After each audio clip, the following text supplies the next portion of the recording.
Hello students, my last video we have discussed the classification of colloids on the basis of the physical state of dispersed phase and dispersion medium.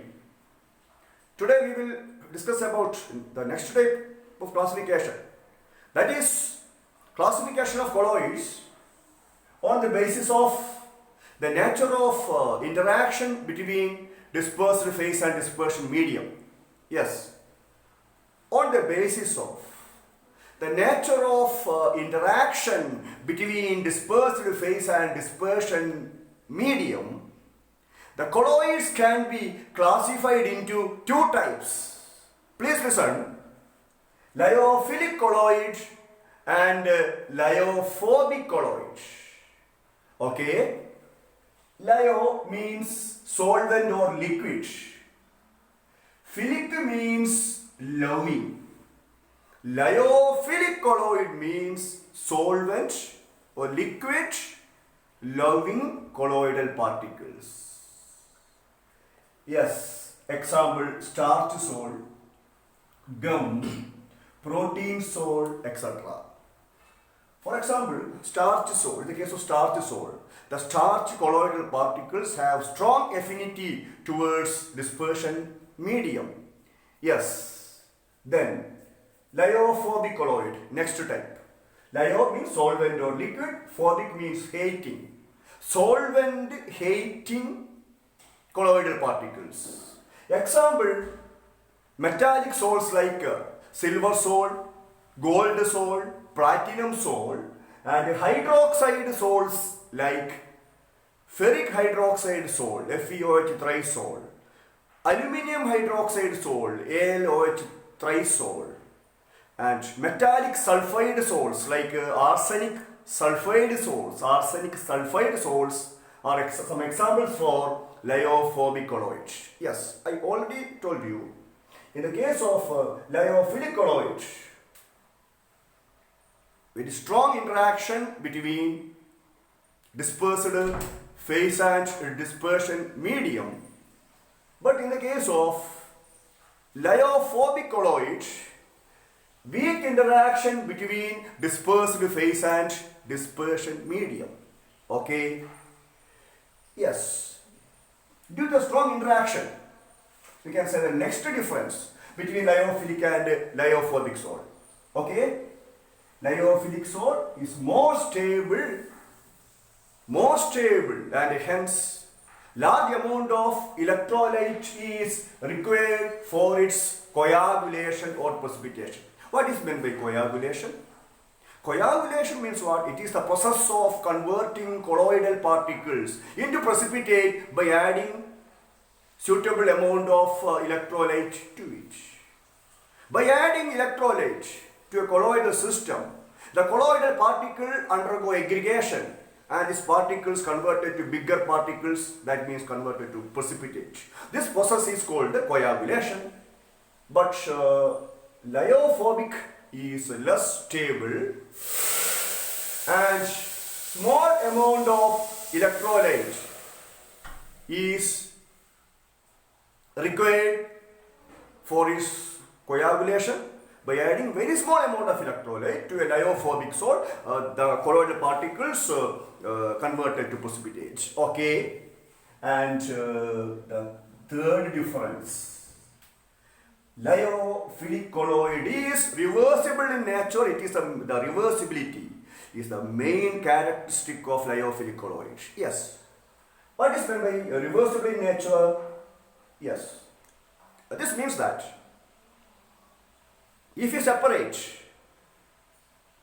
dispersion medium from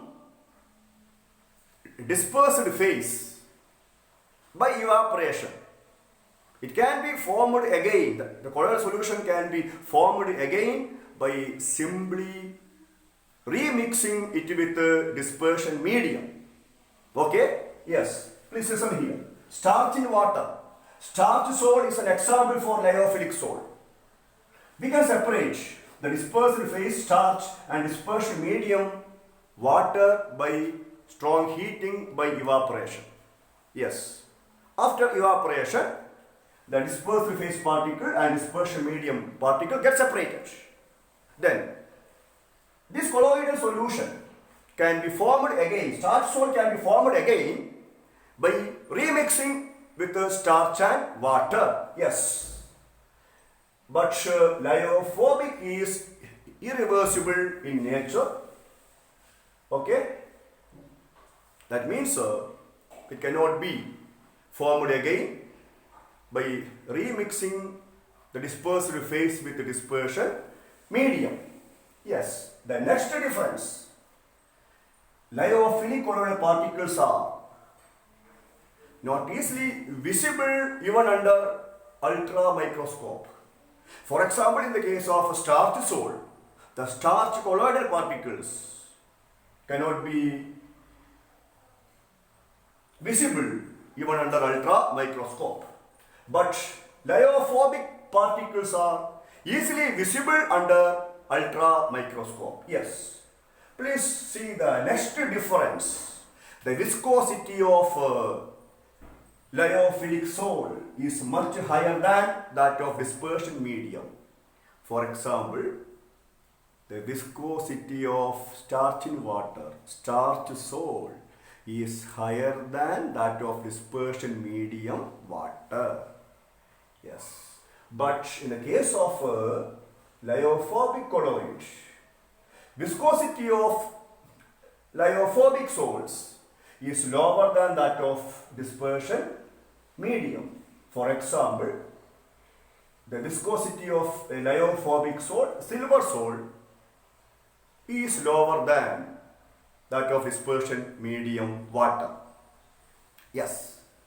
Then, next difference, the surface, in the case of lyophilic colloid, the surface tension is lower than that of dispersion medium, but in the case of lyophobic colloid, the surface tension is almost same as that of dispersion medium. Okay? Then, the last difference, already we know, the case of lyophilic salt, strong interaction between dispersed phase and dispersion medium. Hence, we can prepare the lyophilic colloid by direct method, by simple solution method. That means by mixing dispersed phase and dispersion medium, we can prepare lyophilic salt. For example, starch salt can be prepared by mixing starch particles with dispersion medium with hot water. Okay, but lyophobic salts cannot be prepared by direct method. It can be prepared by some special methods. Some special methods required for its preparation. Okay, these are the main differences between lyophilic salt and lyophobic salt. Okay, please read this table. Very important. First difference, in the case of lyophilic colloid, strong interaction between dispersed phase and dispersion medium. In the case of lyophobic colloid, weak interaction between dispersed phase and dispersion medium. Second difference, lyophilic colloid is more stable and hence large amount of electrolyte is required for its coagulation, but it is less stable and small amount of electrolyte is required for its coagulation. Then the third difference, lyophilic colloid is reversible in nature, but lyophobic is irreversible in nature. And the next difference, the lyophilic colloidal particles are not easily visible even under ultra microscope, but lyophobic colloidal particles are easily visible under ultra microscope. Then the next difference, the viscosity of lyophilic salt is much higher than that of dispersion medium, but the viscosity of lyophobic salt is lower than that of dispersion medium. And the next difference, the surface tension is lower than that of dispersion medium, but the surface tension of lyophilic colloid is almost same as that of dispersion medium. And the last difference, lyophilic colloid is prepared by direct method, but some special method required for its preparation. Okay students, my next video I will discuss about next type classification of colloids, that is classification of colloids on the basis of the nature of particles of dispersed phase. Okay, goodbye.